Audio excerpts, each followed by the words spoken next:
On continue notre série de vidéos. Cette fois-ci, on va parler de logarithmes complexes. Alors, la lumière n'est pas terrible. J'espère que la vidéo sera quand même visible. On est presque au bout de notre série de vidéos. Il nous reste deux vidéos à faire. Une sur le logarithme complexe, une sur les suites de fonctions. Donc, avant de parler spécifiquement du logarithme, c'est-à-dire de la primitive de 1 sur z, je vais rappeler un énoncé important, ou démontrer un énoncé important, mais qu'on a déjà mentionné avant. On prend un ouvert étoilé dans C, on prend une fonction holomorphe sur U qui ne s'annule pas.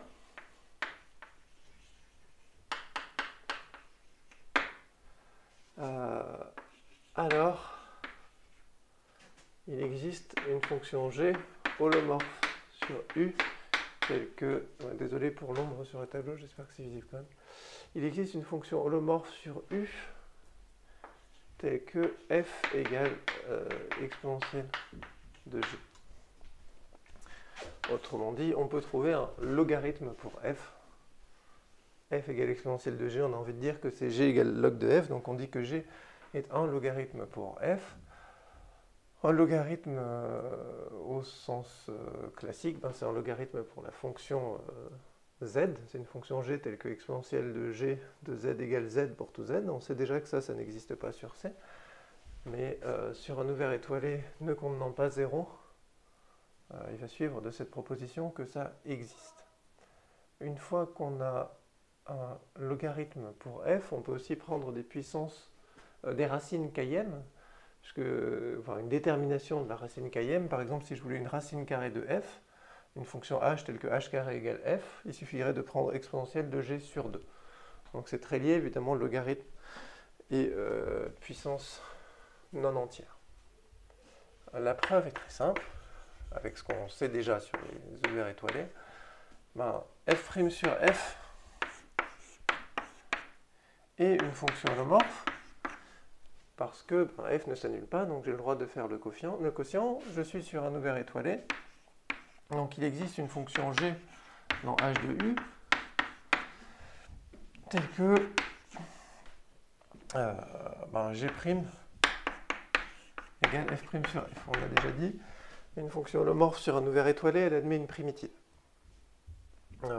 Comme une fonction holomorphe sur un ouvert étoilé admet une primitive, on a g' tel que g' égale f' sur f, et alors g fois, ce que je veux c'est f fois exponentielle de moins g. Si elle, je la dérive en un point z, qu'est-ce qui se passe quand je dérive f exponentielle de moins g? Il y a ce qui se passe quand je dérive f, moins ce qui se passe quand je dérive g.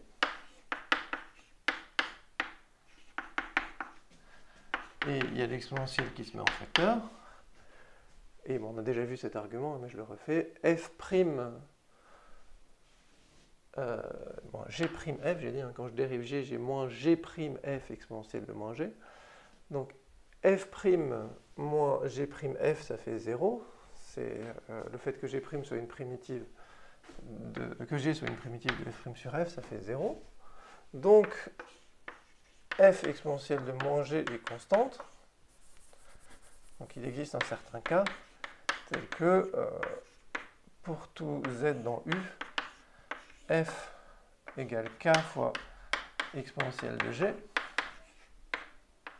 Donc f de z égale k fois exponentielle de g de z. Alors pourquoi? Mon ouvert est étoilé, en particulier il est connexe par arc. Pour aller d'un point à un autre, je peux aller tout droit vers z0, si c'est étoilé autour de z, par rapport à z0. Pour aller de z à z', je peux aller de z à z0 et de z0 à z' en suivant des segments. Donc un ouvert étoilé, c'est bien sûr connexe par arc, donc connexe. Une fonction holomorphe de dérivée nulle, f exponentielle de moins g, sur un ouvert connexe est constante. Donc ici, f fois exponentielle de moins g, c'était une constante non nulle, puisque f ne s'annule pas. Et ça, c'est juste exponentielle de... k, c'est exponentielle de quelqu'un, puisqu'il est non nul. Donc f, c'est exponentielle de g de z plus k'. Donc le g que j'avais dans mon énoncé, c'est g plus k', Alors, si je m'éloigne du tableau pour ne pas faire d'ombre sur le tableau, je ne suis plus dans la vidéo. C'est certainement mieux pour vous, quelque part, si je ne suis pas dans la vidéo, mais... ok, du coup, on a bien trouvé une primitive pour f' sur f et montré que c'était la même chose à une constante près qu'un logarithme pour f.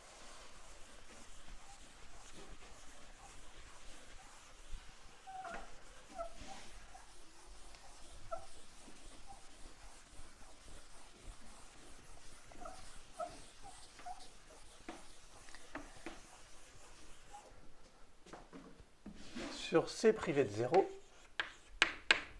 maintenant je vais vraiment parler de logarithme au sens primitif de 1 sur z ou réciproque à droite de l'exponentielle. Sur C privé de 0, il n'existe pas de primitive de 1 sur z, donc il n'existe pas de fonction alors on sait déjà qu'il n'existe pas de fonction holomorphe h pour l'instant, tel que pour tout z différent de 0, exponentielle de h de z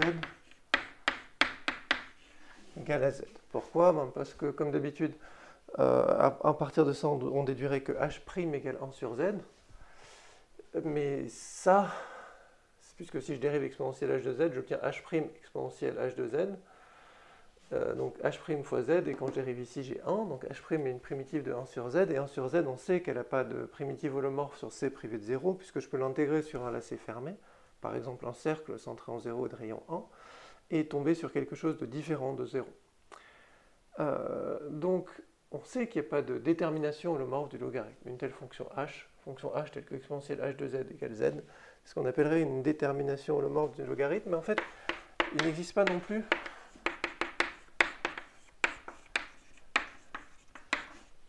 une telle fonction h continue. Je vais donner deux arguments pour ça, parce que pour l'oral que vous ne passerez pas, ça aurait été important de... Désolé, je ne devrais pas plaisanter là-dessus, mais c'est important de comprendre ce qu'est un logarithme. Alors pourquoi? Une façon de faire, soit h une telle fonction, hein, on regarde h, on regarde g de t, on regarde ce que fait h quand on fait un tour autour de 0. Donc par exemple, on regarde g de t égale h de l'exponentialité, pour t dans R.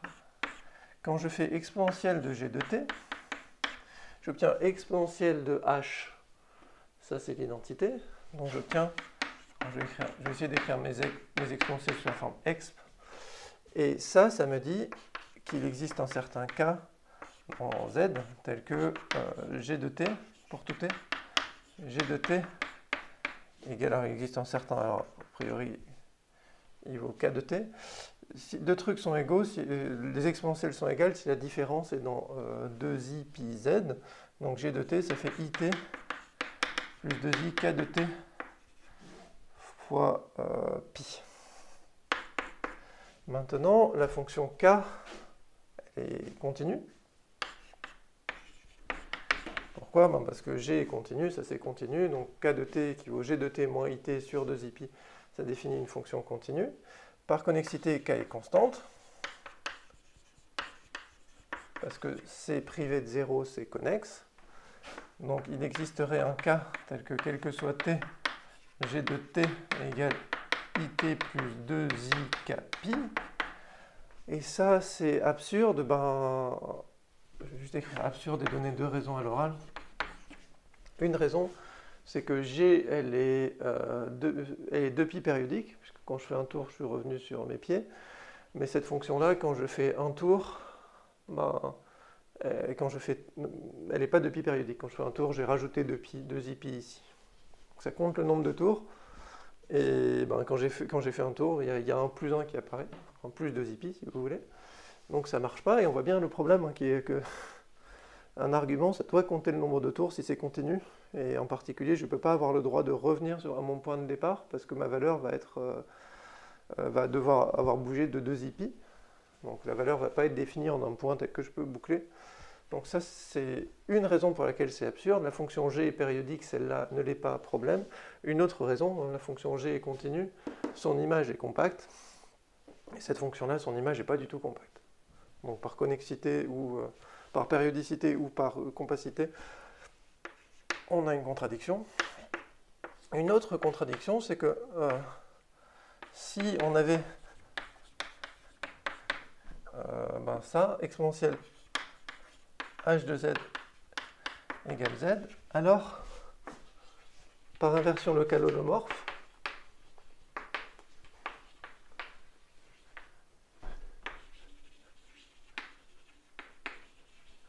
h serait holomorphe. Pourquoi? Parce que l'exponentielle, en n'importe quel point, c'est un difféomorphisme local. La différentielle de l'exponentielle ne s'annule pas, mais ça veut dire que ça réalise un difféomorphisme local d'un petit ouvert, enfin d'un difféomorphisme d'un petit ouvert vers un autre petit ouvert. En particulier, localement, cette équation a une seule solution, et l'application inverse est holomorphe. Et l'application inverse, c'est exactement h. Donc cette inverse à droite devrait être holomorphe, simplement parce que la dérivée de l'exponentielle ne s'annule pas. Donc ça, c'est un petit exercice de remplir les détails de ce que je viens de dire en utilisant le théorème d'inversion locale holomorphe. C'est juste une excuse pour faire un petit exercice avec ça, parce qu'évidemment cet argument est plus élémentaire et démontre la même chose. Donc il n'existe pas de logarithme sur C privé de 0. Mais il va en exister sur n'importe quel ouvert étoilé qui ne contient pas 0. Le logarithme, c'est vraiment la même chose qu'une primitive de 1 sur z. Donc sur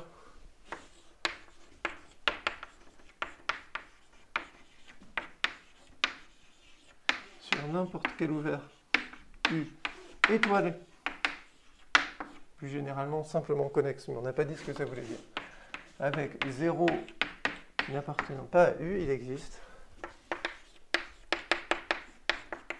une détermination du logarithme. J'introduis le mot ici.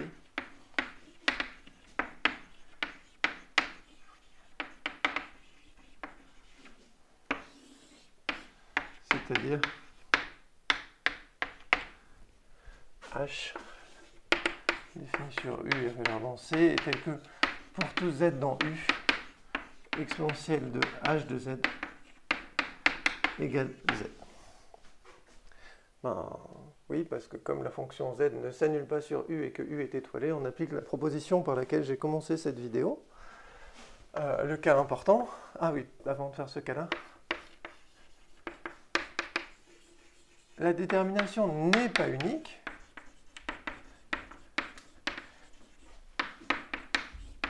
Mais si j'ai deux déterminations h1 et h2, j'ai exponentielle h1 qui vaut exponentielle h2.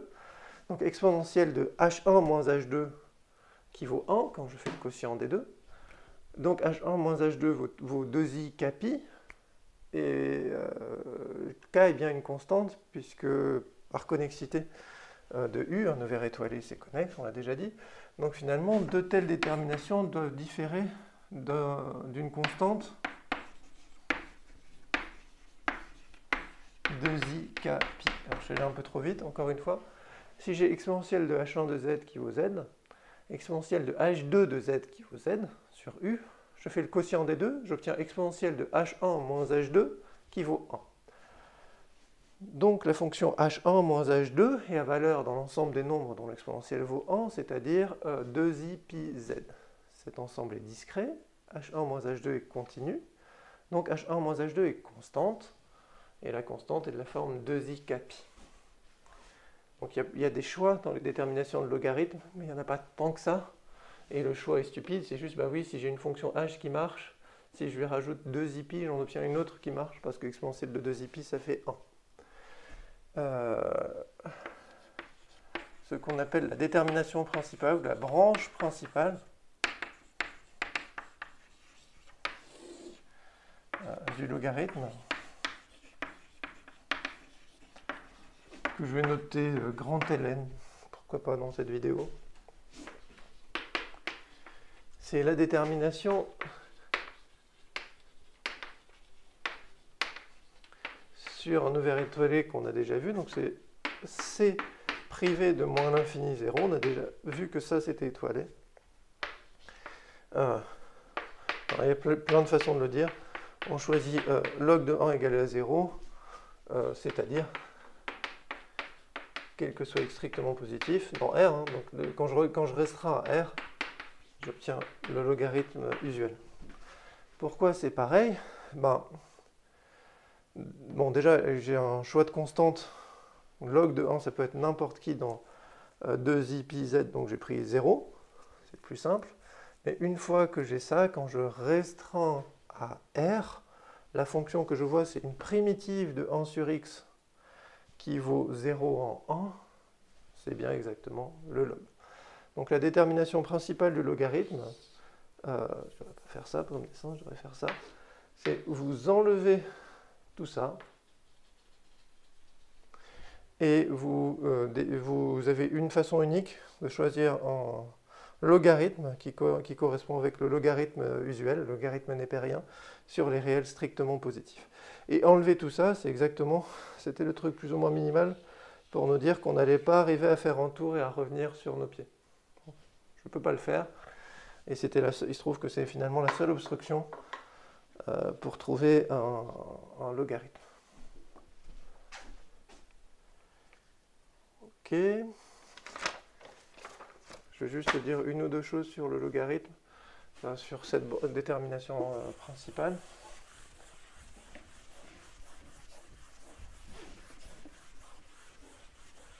Alors d'abord pour le développement en série, par exemple, la formule, alors log de 1 plus x, donc ça fait quoi ça? 1 sur 1 plus x, alors là je suis pour l'instant pour un x qui est strictement positif, 1 sur 1 plus x c'est la somme des moins 1 puissance n xn, donc log de 1 plus x c'est la somme des moins 1 puissance n, xn plus 1 sur n plus 1. C'est temps, celle-là elle est vraie pour le log.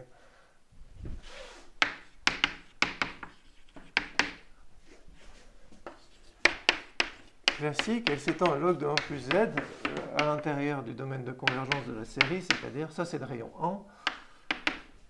Alors pourquoi c'est vrai? Parce que donc la fonction log de 1 plus x et cette fonction-là coïncident sur un intervalle ouvert centré en 1 et de rayon 1. Ça, c'est une fonction, ça définit une fonction holomorphe sur tout le disque de centre 1 et de rayon 1. Deux fonctions holomorphes qui sont... Cette fonction holomorphe coïncide avec grand ln, on vient de dire, hein, sur un segment, qui a un point d'accumulation. Ces deux fonctions holomorphes sur un disque. Donc là, c'est le disque que j'ai, hein, et pour le log, c'est un disque de centre 0, de centre 1, pardon, et de rayon 1, c'est un truc comme ça. Et là-dessus, j'ai une formule pour log de 1 plus z. Ces deux fonctions holomorphes coïncident là-dessus, et sont toutes les deux définies sur le disque, mais alors elles coïncident sur le disque tout entier. Donc cette égalité valide pour les x réels, s'étend automatiquement au disque ouvert, et on voit qu'en moins 1, on a un problème. Et du coup, l'égalité s'arrête là. Ok? Maintenant, qu'est-ce qu'on a comme formule pour le log, ou en général pour un log, si on essayait de définir un log sur C privé d'une demi-droite,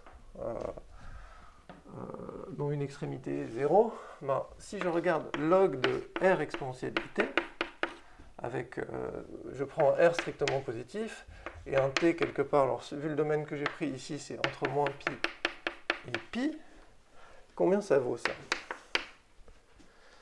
Si je regarde son exponentielle, donc lui je vais l'appeler, pour l'instant je vais l'appeler, je vais essayer de trouver sa partie réelle et sa partie imaginaire, je vais les appeler f et g.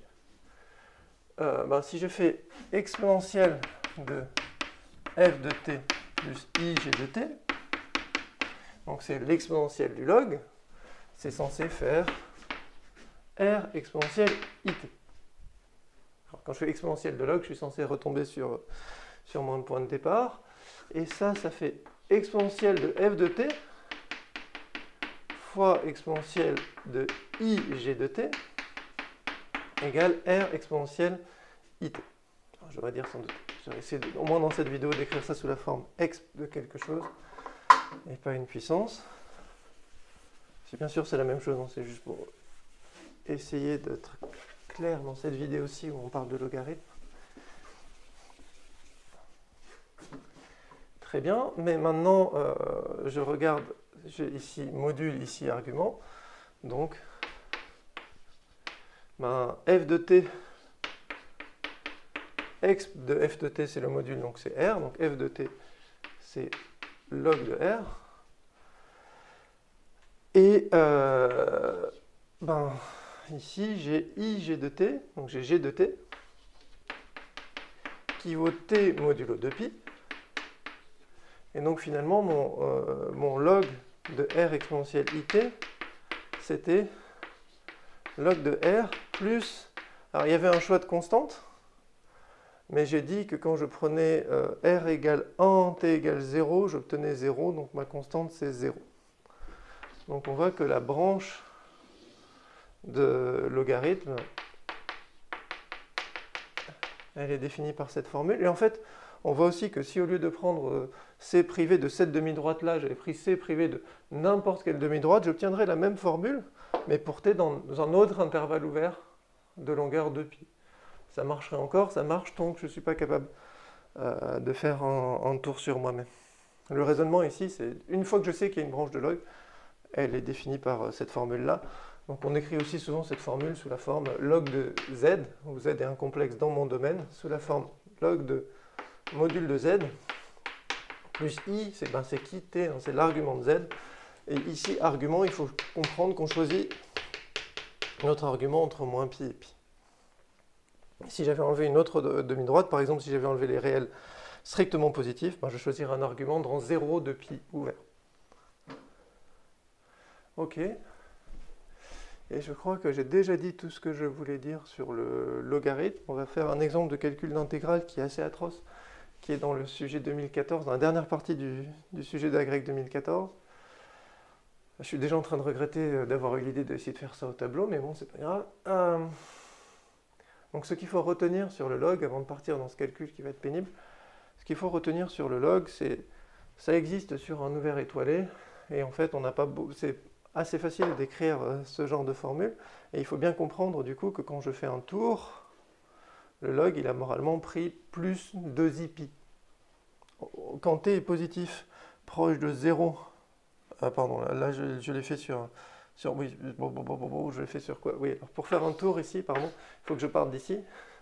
Donc quand t est proche de pi, ce que je vois, c'est log de r, disons que je prends un truc de module 1. Je vois le log de quelque chose de module 1 qui est par là. Je vois à peu près i-pi. Quand je fais un tour et que je vois un truc de module 1 qui est par là, je vois à peu près moins i-pi. Donc si j'étais autorisé à faire un tour complet, j'aurais un problème juste pour que la fonction soit définie. Mais il faut bien, quand on manipule un log, surtout dans des calculs d'intégrale comme on va le voir, il faut bien comprendre que quand on fait un tour, ou presque un tour, on prend plus de pi ou moins de pi selon le sens dans lequel on circule.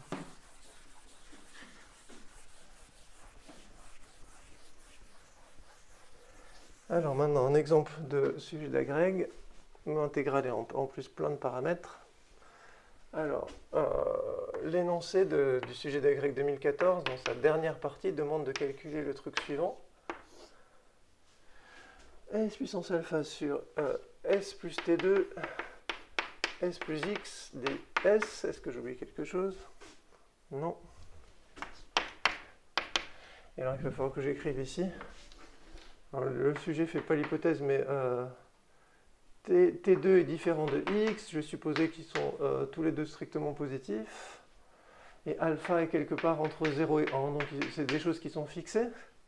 Et notre but, c'est de calculer cette intégrale-là avec des paramètres. Alors évidemment, je pourrais aussi bien la faire en prenant t égale 1 et x égale 2, par exemple, pour faire le calcul, mais je vais garder les notations du sujet. Donc ça c'est mon intégrale I, et il faut voir que ça c'est l'intégrale entre 0 et plus l'infini de exponentielle de alpha log de S sur S plus T2 S plus X. Ok. Alors maintenant, où sont... on va faire le descendre. Donc si on veut faire ça par les résidus, il faut qu'on trouve un contour. Faisons un dessin ici, parce qu'après il va falloir que j'essaye de garder le dessin pendant un bon moment. Alors où sont mes pôles? Bon, je vais le mettre peut-être un peu loin de 0, mais pas trop. J'ai un pôle en moins x et un pôle en moins t2. Donc je vais vouloir avoir le droit d'entourer ces trucs-là. En particulier, vu que je vais intégrer quelque chose avec un log, je vais avoir envie que le log soit défini ici, parce que sinon je vais être embêté pour ma fonction. Du coup, ça c'est mes deux résidus. Les deux pôles où je vais avoir besoin de calculer un résidu, c'est des pôles simples. Les résidus vont être faciles à calculer, c'est pas ça qui va me poser problème. Par contre, il faut que je choisisse où je prends mon log, et du coup, je vais prendre une branche de log en dehors de cette demi-droite. Donc, je vais prendre la même formule que celle que j'ai écrite pour le log tout à l'heure, mais sur C privé des réels strictement positifs. Du coup, il faut que je fasse un chemin qui évite ça et qui entoure, si possible, ces bidules. Alors le chemin classique, c'est la chose suivante. On prend un petit epsilon, donc ça c'est moins epsilon, on fait un petit bout de disque comme ça. On prend un très grand R et on va par là. Donc, et maintenant, je fais ici, je suis en train de parcourir, donc là j'ai moins R, le disque de centre 0 et de rayon R. Je reviens par là et je fais ça. Je ne vais pas pouvoir garder mon Pacman au tableau pendant tout le calcul, donc je vais commenter ici. Donc ça j'ai gamma 1, R. Ici j'ai gamma 2, R. Ici j'ai gamma 3, R. Gamma 1, gamma 2, gamma 3. Et ici j'ai un gamma 4. Ok, en fait il faudrait que j'arrive à garder mon chemin au tableau. Donc on fait un beau Pacman. Et à quoi il sert? Il sert à éviter à ce que je reste en dehors de là où j'ai un problème pour mon log et où du coup la fonction holomorphe que j'essaie d'intégrer ne serait pas définie. Donc maintenant j'ai bien une fonction holomorphe. Donc on prend grand ln de r exponentielle it. J'ai dit que je prenais la détermination log de r plus it. Cette fois-ci t est entre 0 et 2pi. Donc c'est bien une détermination du log. J'ai une fonction holomorphe. Pour epsilon suffisamment petit, r suffisamment grand, je ne passe pas par les deux pôles, donc tout va bien. Je peux appliquer le théorème des résidus. Et il me reste à regarder ce qui arrive à ces 4 intégrales. Alors ça, donc là je suis en epsilon, et là, là c'est pas tout à fait r, hein, là où je suis en termes d'abscisse, parce que r il va un tout petit peu plus loin. Donc je vais l'appeler S, ce truc-là. J'ai pas envie d'écrire une formule pour S. Et cet angle-là qui va apparaître aussi, je vais l'appeler θ. Parce que maintenant, il faut que je décrive mon chemin. Donc, j'ai 4 intégrales à regarder. Alors, je vais les mettre ici, puis après, je vais essayer de garder. Donc, I1, avant d'appliquer le théorème des résidus, il faut que j'arrive à calculer l'intégrale sur ce chemin et à comprendre les contributions. Donc, I1, c'est l'intégrale sur gamma 1R de cette fonction exponentielle de alpha log de Z sur Z plus T2, Z plus X dz. Ça fait quoi? Ça fait l'intégrale de 0 jusqu'à, bon, j'ai dit que ça c'était S, cette abscisse. S c'est à peu près 1. Hein. Ça c'est tout petit. J'ai le disque de centre 0 de rayon R. Moralement, S c'est pareil que R, mais c'est un tout petit peu plus petit. Donc j'ai exponentielle de alpha log de Z, je vais écrire sa formule pour log de R plus I alpha T, plus I alpha, bon, non, pardon, on doit écrire alpha, il faut que je dise quel est mon paramétrage, pardon. Comment est-ce qu'on paramètre ici? Mon point ici vaut epsilon, pardon, I epsilon plus S si j'appelle S mon paramétrage, S va de 0 jusqu'à grand S, le chemin est paramétré par, du coup j'ai exponentielle alpha log de I epsilon plus petit s sur I epsilon plus petit s plus t carré, I epsilon plus petit s plus x, le tout fois I epsilon plus petit s, j'ai pas de dérivée du paramétrage, ça fait 1. Qu'est-ce qui arrive à ça quand grand R tend vers l'infini? Quand grand R tend vers l'infini, S tend vers l'infini, ce qui est à l'intérieur ici, quand grand R tend vers l'infini et epsilon tend vers 0, j'ai deux paramètres dans ce chemin. Quand grand R tend vers l'infini et epsilon tend vers 0, la fonction qui est à l'intérieur là, elle tend exactement vers ça. Et c'est pas trop dur de faire de la convergence dominée.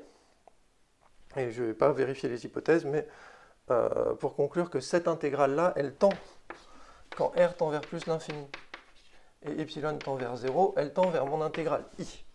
Je ne vais pas vérifier les détails de convergence dominée, parce que là au tableau, ça serait vraiment trop long. Je me fais attaquer par des boîtes de jeu.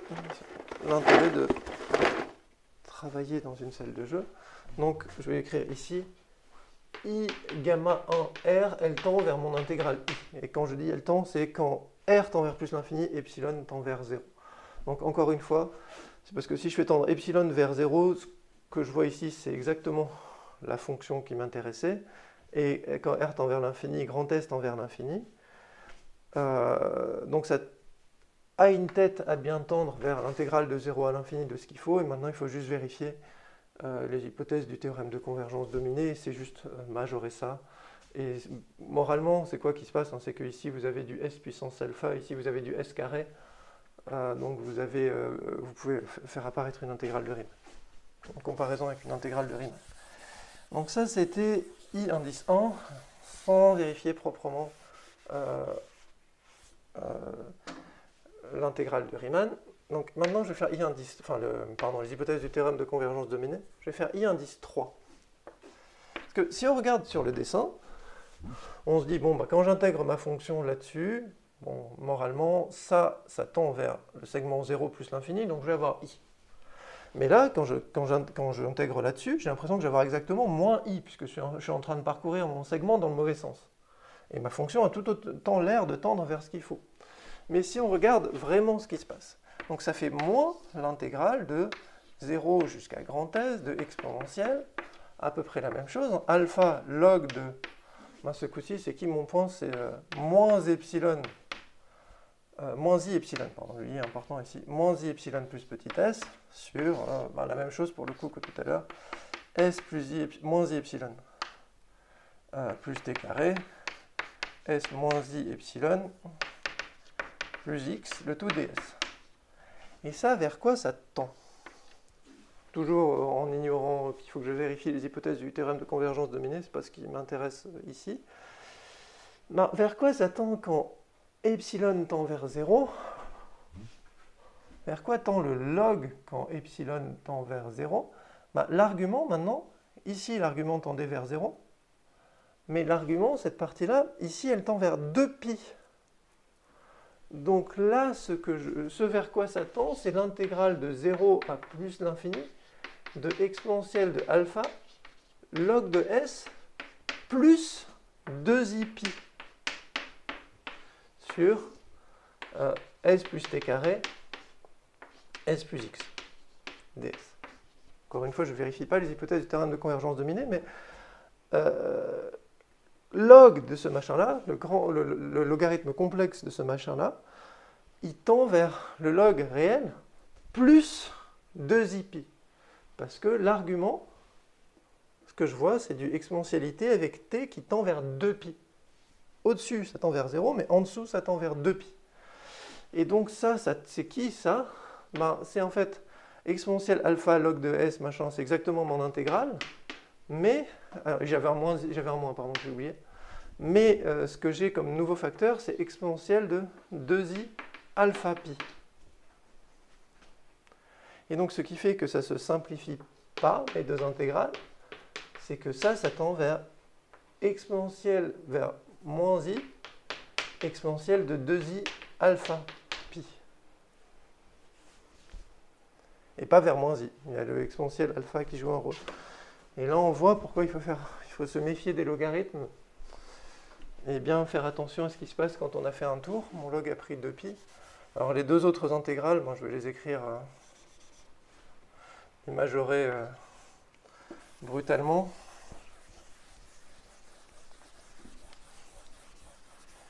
Donc qu'est-ce que je vois quand je fais i indice 2? Ben, ce que je vois, c'est l'intégrale de θ à 2pi moins θ, où θ c'est cet argument-là, qui tend vers 0 quand epsilon tend vers 0 et r tend vers plus l'infini, de exponentielle de alpha log de r exponentielle it sur r exponentielle it plus t carré, r exponentielle it plus x, ir exponentielle it. C'est quoi l'ordre de grandeur de ce machin-là? Donc ça va tendre vers une intégrale sur 0 de pi, donc ça c'est pas mal. C'est quoi l'ordre de grandeur? Ça c'est exponentielle de alpha log de quelque chose de module r, c'est à peu près, enfin c'est de module r puissance alpha. Ça c'est de module r. Donc ça c'est exact en fait. Et ça en bas c'est l'ordre de grandeur, c'est grand R. Et ça c'est grand R. Donc ça fait R puissance combien? Pardon, j'ai R2 ici. J'ai R fois R. Ben, ça fait R puissance alpha moins 1. Et mon hypothèse, c'était que alpha était plus petit que 1. Donc l'ordre de grandeur de cette intégrale, c'est 2pi fois R puissance alpha moins 1. Ça tend vers 0. Donc l'intégrale sur mon chemin, alors ça c'était gamma 3, l'intégrale sur mon chemin gamma 2R, elle tend vers 0. Ok. Et maintenant l'intégrale 4. Donc ça c'est un bout de question de la dernière partie d'un sujet d'agrég, et c'est là qu'on comprend que les fins de sujet d'agrég, on est clairement plus censé être en train de rédiger en détail. Hein. Donc l'intégrale 4, ça devient l'intégrale. Alors ce coup-ci, les angles sont simples. Je commence en haut, je finis en bas. Donc c'est de pi sur 2 à moins pi sur 2. Bon. De pi sur 2 à 3 pi sur 2, disons.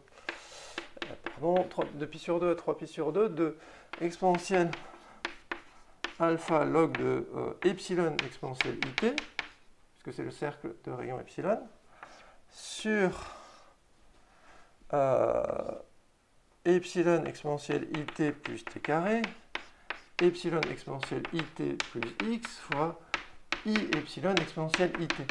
Et là, pour le coup, c'est vraiment très simple. Ça tend pas vers 0. Quand epsilon est très petit, c'est grosso modo x fois t carré, ce que je vois. Et ça, par contre, donc le dénominateur ne me pose pas de problème, et le numérateur, ben, l'ordre de grandeur ici, c'est du epsilon puissance alpha fois epsilon. Ça tend très très bien vers 0. Donc on a aussi i gamma 4r et i gamma 2r qui tendent vers 0. Donc finalement,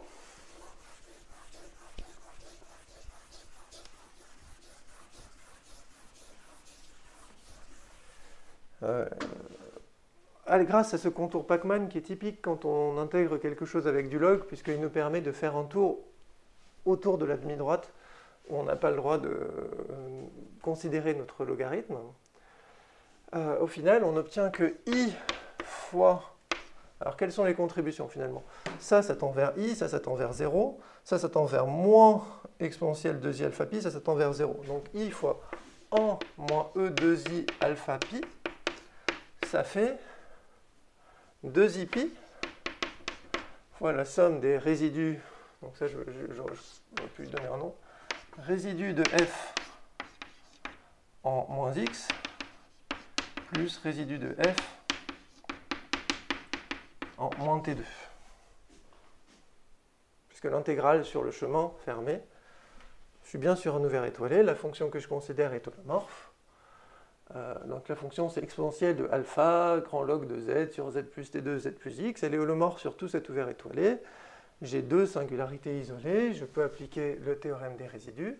Et il me reste juste à calculer ces deux résidus, mais là, pour le coup, ça c'est facile.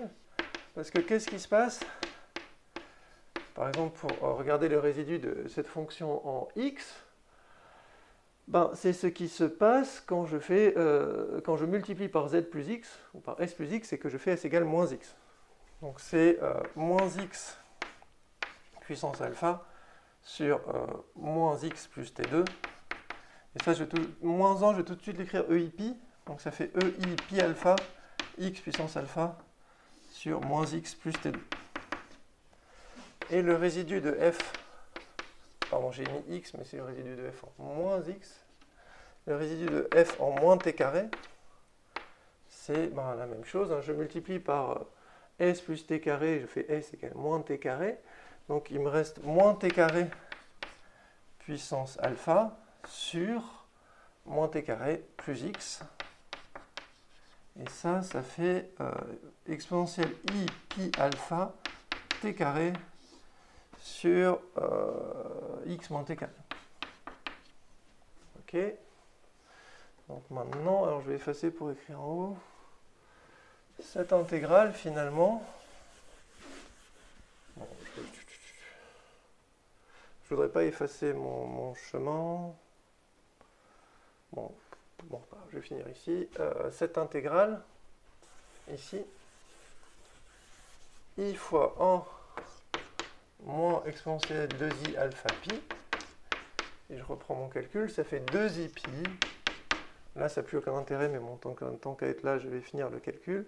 J'ai un ei pi alpha qui est en facteur dans mes deux résidus. Alors, j'ai ei pi alpha sur x moins t2, disons. Et dans ce cas-là, j'ai un résidu qui vaut t carré, pardon, t puissance 2 alpha ici, t carré puissance alpha. Donc t puissance 2 alpha. Et comme j'ai mis x moins t2, moins x puissance alpha. Ok. Et ça fait i fois exponentielle i pi alpha, je mets en facteur la demi-somme, donc fois 2i sinus pi alpha égale à 2i fois pi exponentielle i pi alpha fois t puissance 2 alpha moins x alpha sur x moins t carré.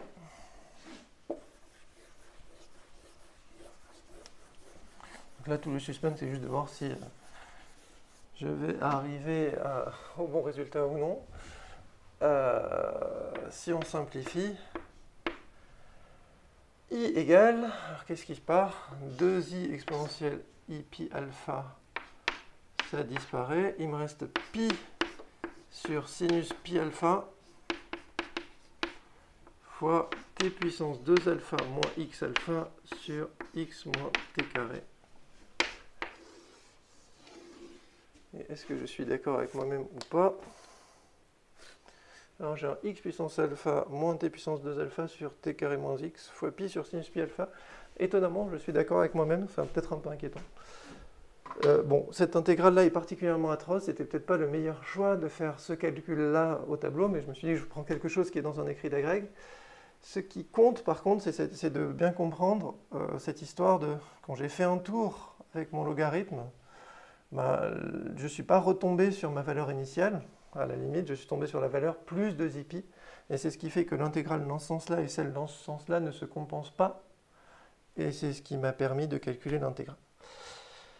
Ça conclut cette vidéo, il nous reste une dernière vidéo à faire sur les limites de suite de fonctions holomorphes, et après on aura fini nos révisions, on aura fini nos vidéos de révision, il nous restera à faire pas mal d'exercices. Merci.